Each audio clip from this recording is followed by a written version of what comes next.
వారి అనుగ్రహం రేగుపండులోకి ప్రవేశిస్తుంది.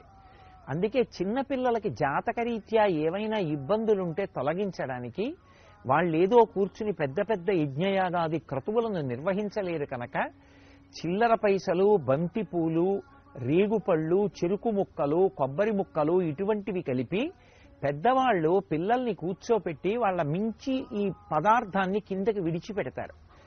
ఈ పదార్థాలు వాళ్ళ తలమించి కిందకి పడిపోతే భోగి పీడ తొలగిపోయి వాళ్ళు సంతోషంగా జీవితం గడపడానికి ఏ అనారోగ్యము ప్రతిబంధకంగా వచ్చేటటువంటి అవకాశం ఉంటుందో అటువంటి అవకాశము తొలగిపోయి వాళ్ళు ఉత్తరోత్తర జీవితంలో సంతోషంగా ఉండడానికి కావలసినటువంటి వ్యవస్థ ఏర్పడుతుంది. అందుకే భోగిపీడ తొలగించుకునేటటువంటి అద్భుతమైనటువంటి రోజు భోగి పండగ.